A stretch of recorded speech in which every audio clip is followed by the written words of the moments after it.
Salaamullaahi calaykum waraxmatullaahi wabarakaatuhu. aroorya suuban daawadayaal, qodobada aad wararkeena aroornimo ku maqli doontaana waxaa ka mid ah dagaalkii abid ugu cuslaa oo ka qarxay galbeedka dalka Itoobiya. sidoo kale militariga dalka Itoobiya ayaa waxa uu sheegay in korneyl badan uu gabro ka mid yahay ay qabteen. qodobada kale wararkeena ku maqli doontaana waxaa ka mid ah afhayeenka TPLF oo sheegay hadda laga bilaabo inuu dulqaadkii ka dhamaaday in ka badanna ayna sii fiirsan karin oo ciidamada TPLF u jahaysteen dhanka iyo magaalada Gondar. Jamhadda Xoreynta Oromiya ayaa waxay sheegtay dagaal ballaaran oo shalay ku qaaday xeryo ay ku sugnaayeen militariga Itoobiya in ay ka qabsadeen dhul muhiim ah oo ka mid tahay warshadii Itoobiya ugu weyneyd ee sonkorta. daawadayaal, qodobadaas oo faahfaahsan ku soo dhawaada. taariikhdu waxay ku beegan tahay 22 bisha 8 2021.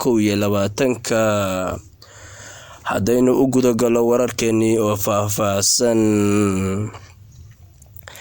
dagaalkii abid ugu cuslaa ayaa wuxuu ka qarxay ilaa xalay ilaa saakadan laga soo sheegayaa galbeedka dalka Itoobiya.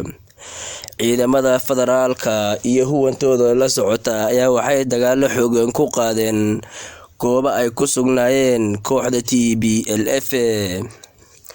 magaalooyinkii ay kooxda TPLF haysatay maalmihii ugu dambeeyay ayaa waxaa la sheegay in cir iyo dhulba laga weeraray oo dagaalku meeshii ugu khadhaadha marayo.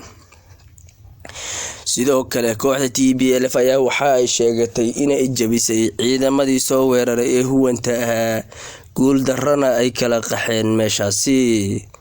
sidoo kale dowladda federaalka waxa ay sheegtay in ay dib u riixday kooxda TPLF laguna celiyay magaalooyin ay bil ka hor ka soo kaceen.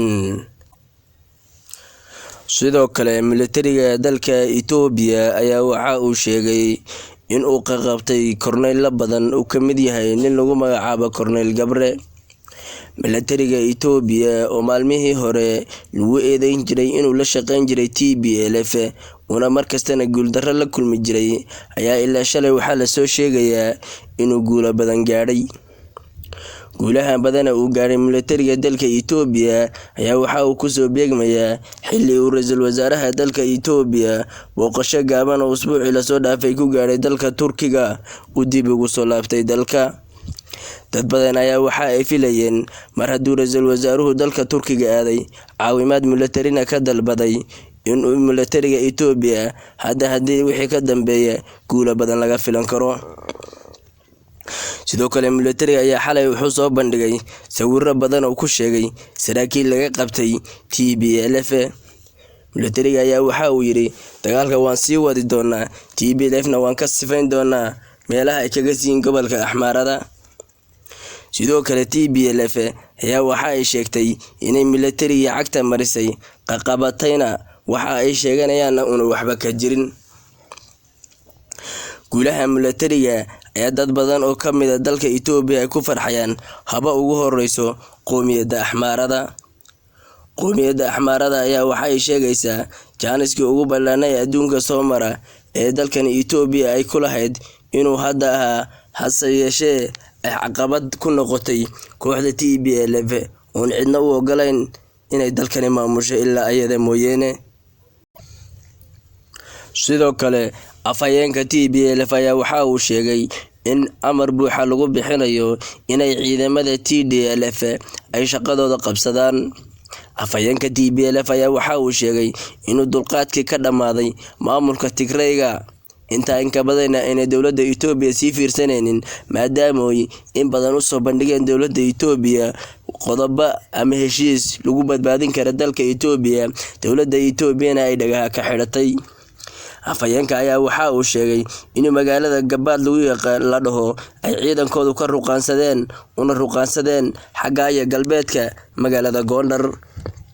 afhayeenka ayaa waxa uu yiri ciidamada TPLF amar waxa lagu siinayaa inay 3 bari gudahood caasimadda lamada Axmaarada waa Gondar ee magaalada qadiimka ee caanka ay ku qabtaan.